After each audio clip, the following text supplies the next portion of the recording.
Medanta group के अध्यक्ष सह प्रबंध निदेशक डॉक्टर नरेश त्रेहान ने कहा कि हम बिहार के कैंसर रोगियों को देश दुनिया में उपलब्ध अत्याधुनिक इलाज और सुविधाएं देने को कटिबद्ध हैं। हमारी सोच यह है कि यहाँ के लोगों को देश के अन्य शहरों में इलाज के लिए ना जाना पड़े, इससे इन्हें कम आर्थिक बोझ का वहन करना पड़ेगा। इस बार के कॉन्फ्रेंस में अंडाशय के कैंसर पर सम्मेलन का आयोजन किया गया। देखिए, बिहार में गायनी और ऑब्स का काम खूब होता है, लेकिन हम लोग जो गायनी कैंसर के लिए अलग डिपार्टमेंट क्रिएट किए हैं और ये मतलब सुपर स्पेशलाइजेशन हो गया। तो गायनी में बहुत सारे कैंसर हैं।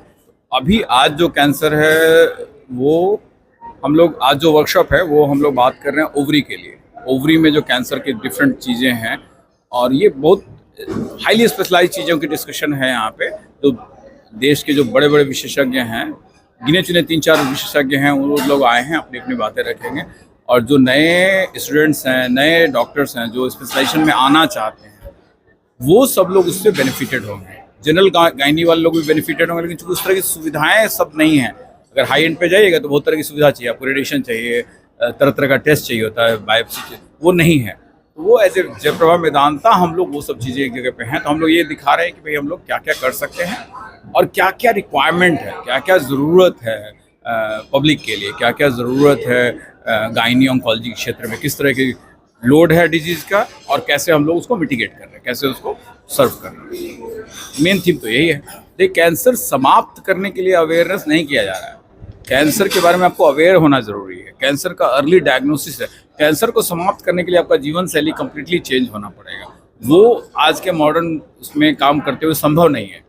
समाप्त करने की बात कोई नहीं कर रहा है। हम लोग ये कोशिश करें कि अर्ली डायग्नोसिस कर लें, जल्दी से जल्दी कर लें और प्रिवेंट कर सकते हैं टू सम एक्सटेंट। खत्म नहीं कर सकते, प्रिवेंट कर सकते हैं, डिले कर सकते हैं। कुछ कैंसर जो 90 साल में होगा वो 50 साल की एज में नहीं होने लगे, ठीक है ना। तो वो हम कोशिश करते हैं एक तो डिले हो जाए और प्रिवेंट हो जाए, कुछ नहीं हो। अर्ली डायग्नोसिस में उसमें बहुत मदद मिलता है कि अगर आप जल्दी से कैंसर को अर्ली स्टेज में पकड़ लीजिएगा तो आप इलाज बहुत अच्छा कर सकते हैं। जिंदगी मतलब पहले होता है ना, कैंसर बोले तो मर गया, वैसा नहीं। कैंसर बोलने से अच्छी लाइफ लीड कर सकता है अगर टाइमली उसको डायग्नोज कर दिया। सो एक्चुअली ये आज का जो कॉन्फ्रेंस है that is Medanta cancer conclave, एक ब्रॉड हेडिंग के अंदर हम लोग कर रहे हैं। इसका चैप्टर 2 है। पहला हम लोग का जीआई ऑन्कोलॉजी का हुआ था conference around a month back. अभी हम लोग गायनिक ऑन्कोलॉजी को फोकस करते हुए कर रहे हैं और गायनिक ऑन्कोलॉजी में भी स्पेसिफिकली ओवेरियन कैंसर, अंडाशय कैंसर को फोकस करते हुए कर रहे हैं। इसमें उसके डायग्नोसिस, फर्दर इवैल्यूएशन, ट्रीटमेंट में भी surgical, chemo, neuro modalities of treatment, ये सारा डिस्कशन होगा। इसका उद्देश्य ये है कि जो भी क्लिनिशियंस है जो या तो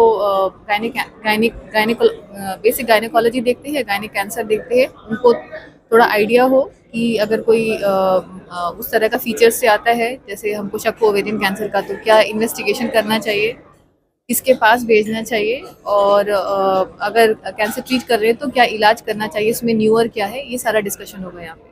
अवेयरनेस से कैंसर का रेट घटने का कोई रिलेशन नहीं है ना। जितना अवेयर होंगे उतना और ज़्यादा पता चलेगा, क्योंकि डायग्नोसिस ज़्यादा होगा।